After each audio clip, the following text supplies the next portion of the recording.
Olá pessoal, tudo bem? Mais um vídeo aqui no canal Pensando Sociologicamente. Nesse vídeo a gente vai continuar com a série sobre o Enem. Aqui é a aula 7, vamos falar um pouquinho sobre questões do Enem. Por quê? Porque a gente já falou perspectivas do Enem, falamos sobre contribuições da sociologia, como a gente pode aumentar o repertório sociocultural, também alguns temas do Enem, e a última aula foi sobre o tema da cultura com algumas questões. Nessa aula a gente vai falar um pouquinho sobre o pensamento social, da industrialização, do capitalismo, sobre alguns autores clássicos da sociologia a partir das questões, tá bom? Vem comigo aqui no canal Penso com o professor Miro Santos, beleza? Vamos falar sobre Enem, dar dicas para você. Vem comigo. Pessoal, na tela a gente tem aí já a apresentação, Enem 2024. Então vamos trocar ideia e vamos verificar por que é importante, né? A gente sacar, ficar muito ligado com a sociologia e ficar muito ligadinho mesmo, né? Com as contribuições, com os conceitos, com as categorias sociológicas que pode nos ajudar bastante, tá?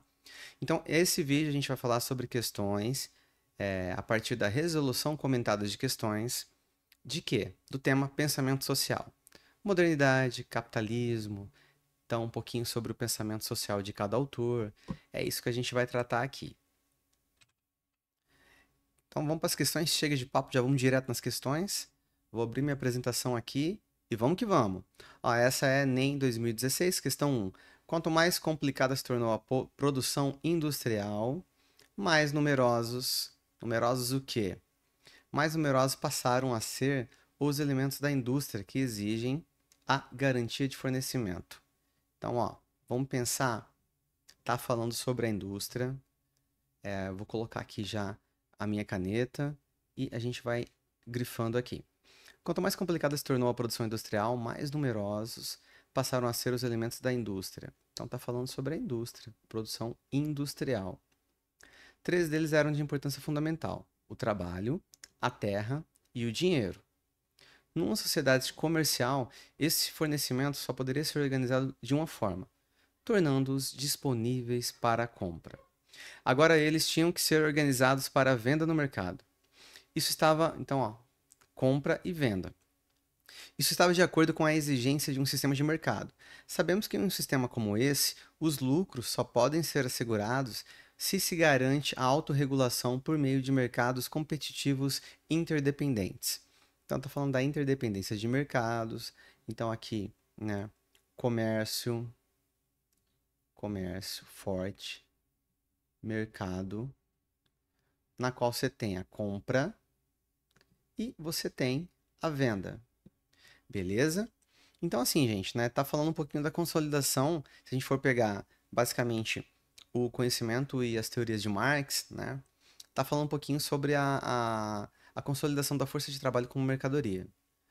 Então, assim, segundo Marx, o trabalhador ele passa a vender a sua força de trabalho porque ele não tem mais acesso aos meios de produção, nem instrumentos, nem insumos, nem ferramentas, e nem, né, todo o que se espera em relação à propriedade, a capital, para que você possa conseguir acessar a matéria-prima, etc. e tal. Então, na teoria marxiana, na teoria marxista, essas relações de produção são muito importantes e forçam, né, o trabalhador a vender o que ele tem. A única coisa que ele tem é sua força de trabalho, né? Então é o que ele vai vender. Então, assim, ele não detém mais os meios de produção e ainda Marx, né, ele tem o seu bem mais precioso, que é a força de trabalho. Então, ela é tratada também como um produto. Então, a força de trabalho, opa, segundo Marx, força de trabalho, ela também é como se fosse qualquer outro produto. Então, aqui o ser humano, o trabalhador, se coisifica, né? Então, ele começa a ser também vendido como um produto, a sua força de trabalho. Ele não tem mais nada com o que vender. Então, a sua energia, a sua força vital, ela vai ser também colocada no mercado como se colocasse numa prateleira. Ela vira, então, mercadoria. Então, assim, aplica-se sobre ela, né? Porque vira um produto, vira uma mercadoria. A própria força de trabalho do trabalhador. Então, assim, com isso, a industrialização, todos os elementos da produção tornam-se propriedade, passam a ser precificados. Da mesma forma, a sua força de trabalho é compreendida e precificada de acordo com as regras de mercado, então consolidando como uma mercadoria. Então, a alternativa que tem aqui a ver com a consequência do processo de transformação socioeconômica abordado no texto é o quê? Ah, expansão de terras comunais? Não, não pode ser expansão de terras comunais, porque as terras comunais, na verdade, está tendo ao contrário, né? Essa letra A ela não pode ser, gente. Porque assim, o autor chama a atenção para a mudança, ó, o Polanyi. A grande transformação, as origens de nossa época. Então ele está falando sobre as transformações, as mudanças ocorridas no processo de industrialização. Então, assim, é uma economia de mercado que está em expansão, não uma terra comunal, né? Terra de bem comum, terra pública que está em expansão. Não, é a propriedade privada no seu auge. Então a letra A não poderia ser de jeito nenhum. Letra B, limitação do mercado como meio de especulação. Na verdade, não, né? Marca um período oposto, né? De que você está tendo a expansão do mercado, o fortalecimento das trocas, o fortalecimento da compra e da venda, que ela fica regulada pelo mercado. Então, nesse caso, é a consolidação, né, da compra e da venda, não o enfraquecimento da troca. Então, aí, nesse caso, o mercado ele aumenta, né? Letra C, consolidação da força de trabalho como mercadoria, vai ter que ser essa, a letra C mesmo. A letra D, por que que não é a letra D, gente? Porque tá falando, ó, diminuição do comércio como efeito da industrialização. Não, a industrialização tende a aumentar o comércio, né? Então não vai ter diminuição do comércio, vai ter aumento. Aumento das atividades relacionadas ao comércio, atividades mercantis, e não a diminuição. Então não pode ser. Letra E, adequação do dinheiro como elemento padrão das transações. Então, no texto afirma que mesmo o dinheiro deve estar adequado ao novo contexto produtivo, né? Ele serve aí ao capitalismo enquanto mercadoria também. Ele só é uma mercadoria diferente, porque o dinheiro é o equivalente geral, mas ele funciona como uma mercadoria que pode ser trocada por outra. Então, aqui, não, também não. Letra E, não. Então, realmente, a letra C tá certa aqui. E vamos que vamos para a próxima, hein? Bom, 2. A sociologia ainda não ultrapassou a era das construções e das sínteses filosóficas. Está falando então da teoria sociológica e filosófica. Em vez de assumir a tarefa de lançar luz sobre uma parcela restrita do campo social, ela prefere buscar as brilhantes generalidades em que todas as questões são levantadas sem que nenhuma seja expressamente tratada. Não é com exames sumários e por meio de intuições rápidas, intuições rápidas que se pode chegar a descobrir as leis de uma realidade tão complexa. Sobretudo, generalizações às vezes tão amplas e tão apressadas não são suscetíveis de nenhum tipo de prova. Então aqui a gente está com a teoria de um grande sociólogo, Emile Durkheim, no seu livro Suicídio, Estudo de Sociologia. O texto expressa o esforço de Emile Durkheim em construir uma sociologia com base no quê? Então a gente pode definir de tal maneira, gente, os grandes autores da sociologia. A gente tem o Durkheim, né, com a sociologia funcionalista, com base no positivismo e com base também nas leis gerais da ciência. Então, ó, tem um cientificismo muito forte aqui, ó. Ciência. Sobretudo aquela ciência de base nas outras ciências, né? No campo das ciências naturais, inclusive. Então, ele pega muita coisa das ciências naturais. Então, Durkheim, teoria funcionalista, positivista, prezava muito as instituições sociais, prezava muito o entendimento da racionalidade da sociologia, uma separação entre sociologia e outros campos do saber, separação entre sociologia e filosofia, sociologia e biologia. Só que a sociologia ela tinha que pegar o método com rigor das ciências naturais. Essa era a grande sacada de Emile Durkheim. Por sua vez, o Max Weber tinha uma sociologia chamada muito ligada à compreensão. Então, a sociologia compreensiva, que depois vira um interacionismo simbólico. Max Weber está muito preocupado com a ação social, os interesses, os motivos pelos quais o sujeito desenvolve as suas interações e a sua ação social, tá? Então, é bem diferente da sociologia de Durkheim. No caso ó, de Weber, vou colocar aqui o Max Weber, ele é uma sociologia chamada sociologia compreensiva. Compreensiva, tá? Ele, inclusive, critica um pouco a objetividade e neutralidade, porque ele quer compreender a ação social do sujeito. ação social, os interesses, os motivos pelos quais as pessoas fazem o que fazem, né? É a compreensão de Max Weber. E a sociologia de Karl Marx é chamada sociologia do conflito, está muito ligada aí ao modo de produção, à estrutura, às relações de produção e, é claro, né, ao conflito, né, e às contradições entre as classes sociais. Então, tudo que envolve a exploração do trabalho, ao conflito da exploração de classe, a questão do modo de produção capitalista, né, e a exploração do trabalho, e não, então essa sociologia do conflito é Karl Marx. Então, bem diferente de Durkheim, Marx é chamada sociologia do conflito. Sociologia do conflito, muito preocupado com as relações de produção.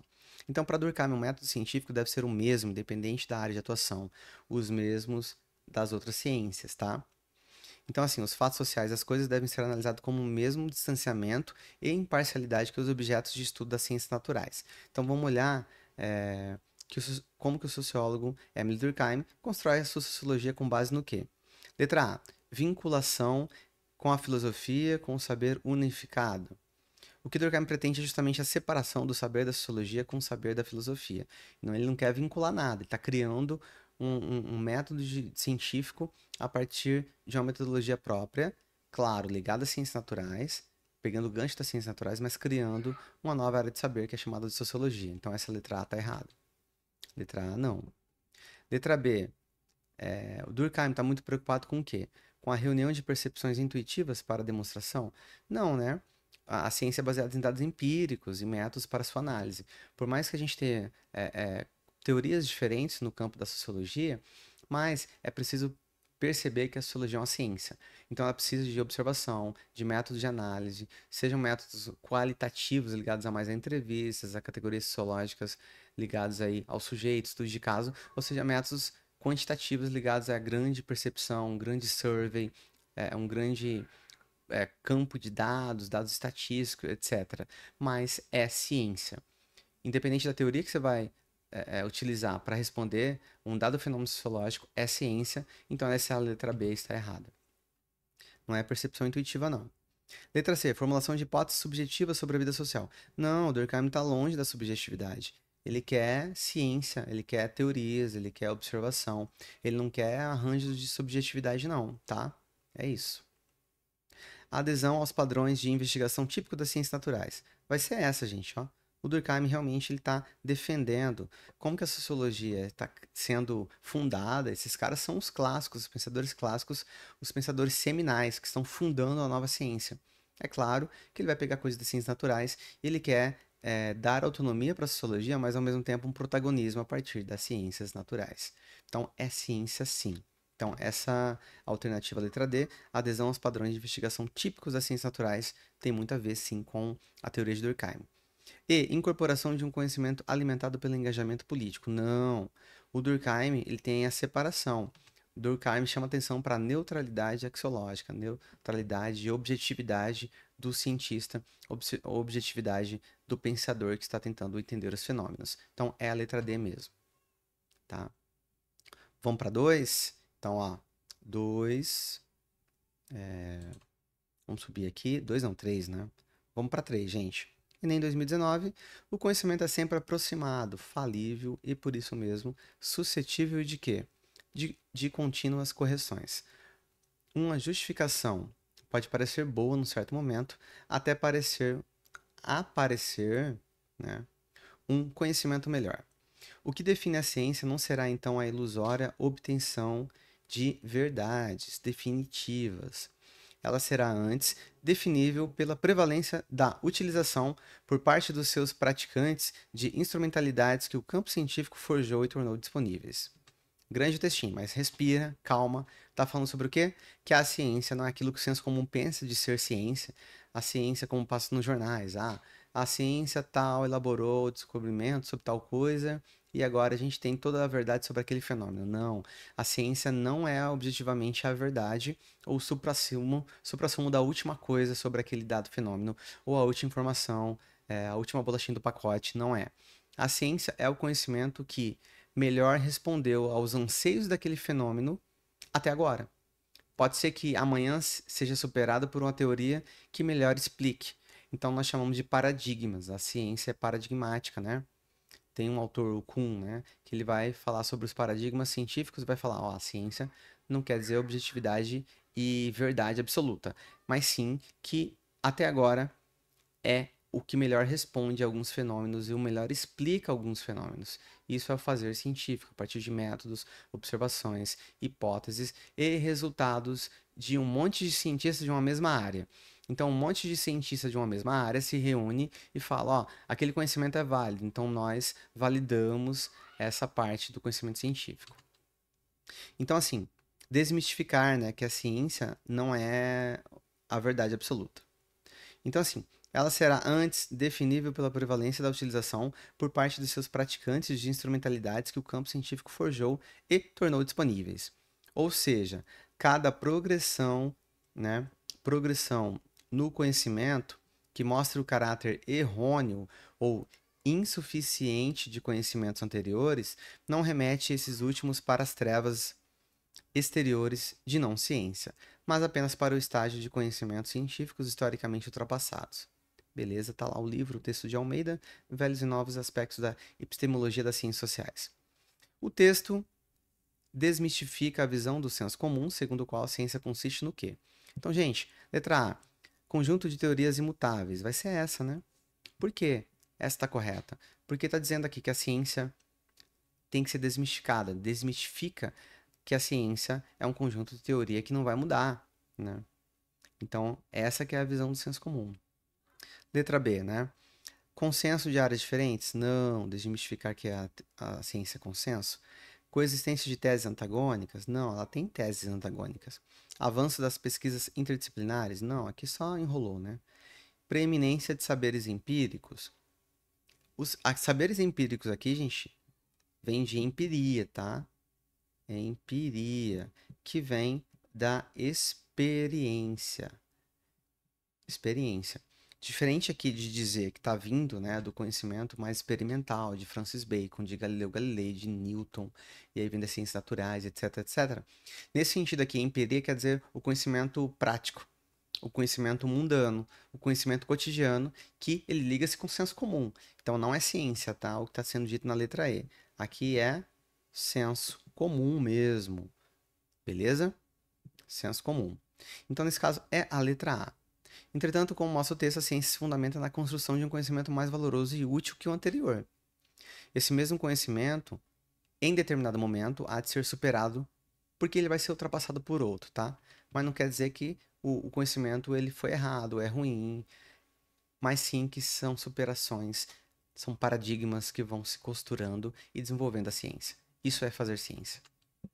Beleza? Então, essa é a 3, gente. Letra A, A3. Vamos para a próxima. Questão 4, Enem 2013. Ser moderno é encontrar-se em um ambiente que promete aventura, poder, alegria, crescimento, autotransformação e transformação das coisas ao redor. Mas, ao mesmo tempo, ameaça destruir tudo que temos. Cuidado aqui com as palavrinhas, ó. Mas, ao mesmo tempo. Então, é duas coisas ao mesmo tempo. Encontra-se um ambiente que promete aventura. O quê? Modernidade. Então, tá falando sobre a modernidade. E ameaça destruir tudo que temos, tudo que toca, tudo que sabemos, tudo que somos. A experiência ambiental da modernidade anula todas as fronteiras geográficas e raciais de classe e nacionalidade. Nesse sentido, pode-se dizer que a modernidade une a espécie humana. Porém, é uma unidade paradoxal, uma unidade de desunidade.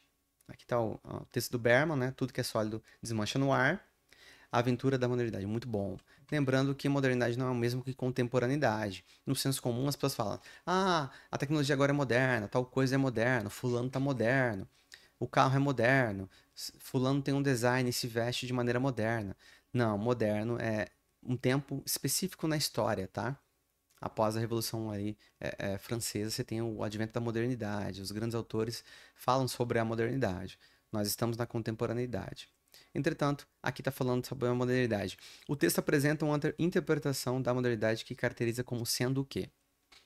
Gente, essa alternativa apresenta a característica, a noção, a perspectiva de modernidade positivamente e negativamente. Então, é uma modernidade que constrói, que liga, que inova, que faz, que produz.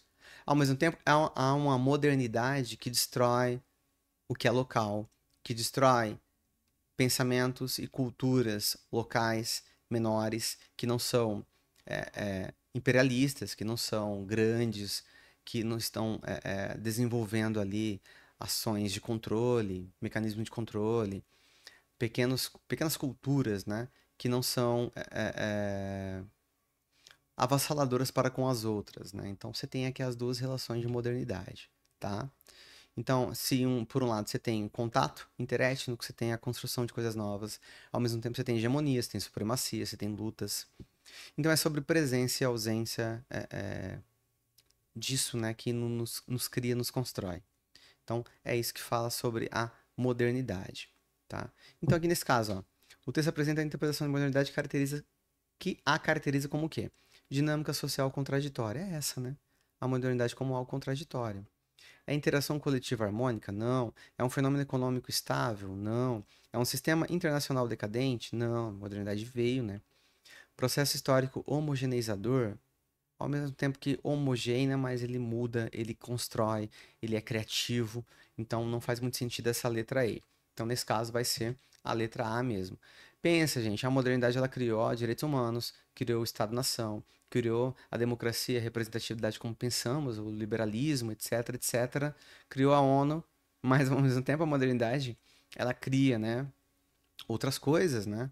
Se criou lá a secularização, a ideia de Estado, a ideia de modernidade, a ideia de direito moderno, a ideia de um país, Estado-nação, a ideia de contrato social. Ela cria também, né, perseguições, fascismo, ela vai criar monopólios, vai criar supremacia para com outros povos. Então, são as duas facetas, o lado positivo e o lado negativo da modernidade, beleza? Então, a letra A mesmo. Vamos lá para outra, hein? Questão 4. Já estamos batendo aí os nossos 22 minutos. Vamos tentar fechar em 25. Lembrando que o método Pomodoro, ele exige, ele defende 25 minutos de estudo, tá? 25 minutos de estudos. Depois você fica mais 5 minutinhos descansando. Aí você mexe no celular, você abre a geladeira, você vai tomar água, você vai olhar o horizonte, você vai lavar seu óculos. Eu esqueci de usar óculos hoje, estou sem óculos. Mas aí meu grau é muito pequeno, ainda eu consigo enxergar. Mas é isso. Vamos para outra. 5. Enem 2016. Nossas vidas são dominadas não só pelas inutilidades de nossos contemporâneos, como também pelas de homens que já morreram, ó, pessoas que já viveram e já morreram, é claro, há várias gerações. Além disso, cada inutilidade ganha credibilidade e reverência com cada década passada, desde sua promulgação. Isso significa que cada situação social em que nos encontramos não só é definida por nossos contemporâneos, como ainda pré-definida por nossos predecessores. Esse fato é expresso no aforismo segundo o qual os mortos são mais poderosos que os vivos. Aqui Peter Berg, um camarada muito importante na sociologia, né? Aqui ele fala sobre perspectivas sociológicas, uma visão humanística. Segundo a perspectiva apresentada no texto do autor Peter Berger, os indivíduos de diferentes gerações convivem numa mesma sociedade, com tradições que. E aí, vamos pensar. O texto chama atenção para as influências históricas e culturais de gerações passadas. Então, assim, gente, assim a tradição é importante porque ela marca, ela nos cria, nos desenvolve. A gente dialoga com a herança cultural, com o inconsciente coletivo, com as tradições de outros momentos também. Então, essa relação é muito importante, né? A gente não se faz a partir do nada. Não se fazemos, né? Não nos construímos a partir do nada. Então, tem um pano de fundo, tem um inconsciente coletivo, tem a tradição, que é muito importante também. Então, assim, herança social, né? Não está escrito no nosso DNA o que a gente tem que fazer, mas está na herança social, nas instituições sociais. Segundo a perspectiva apresentada, né? Os indivíduos convivem numa mesma sociedade com tradições que permanecem como determinações da organização social. Muito cuidado, né? Ela vai ajudar, né? Mas permanecem como determinações, não, vai ser influenciados, né, pelas tradições. Então, esse permanece deixou uma coisa muito taxativa, muito forte, muito Se permanecesse, a gente não teria mudança, cara. Não teria movimento social, não teria mobilidade social, não teria diferenciações entre os povos. A gente não ia construir cultura a partir das nossas criatividades. Se permanecesse, a gente teria a mesma sociedade durante 2000 anos. Então, permanece é muito forte. Tá errado, tá? Letra B, promove um esquecimento dos costumes. Não vai esquecer os costumes. Os costumes são importantes. Eles nos desenvolvem também enquanto tradições que influenciam nossas práticas atuais, contemporâneas. Não podemos esquecer do nada os costumes, né? Tá errado. Beleza? Configura uma superação de valores. Não vai superar os valores, mas a gente vai reificar os valores, a gente vai trocar ideia com os valores, a gente vai. Essa está errada. Sobrevivem como heranças sociais. Pode ser essa, ele vai sobreviver como herança. As tradições são heranças sociais. Letra E, atuam como aptidões instintivas. Não, cara, a gente não está falando de instinto nem DNA, não. São construções sociais históricas, sócio-históricas, culturais. Da antropologia vai explicar a etnia, a origem das coisas, os elementos, as crenças, os costumes, os comportamentos, as condutas são de tradição e sobrevivem como heranças. Então, aqui nesse caso, tem que ser a letra D. É a letra D que a gente vai ficar. Beleza? Vamos que vamos, gente. É isso, é isso, é isso. Ficamos aqui, ó, Maratona Enem, né? Aqui no canal Pensando Sociologicamente. E vamos sempre pensando aí a sociologia, a sociedade, a educação e a complexidade do real. Muito obrigado por você me acompanhar até aqui e vamos respondendo as questões. Esse foi o tema, foram as questões Maratona do Enem. Vem comigo. Valeu, até mais.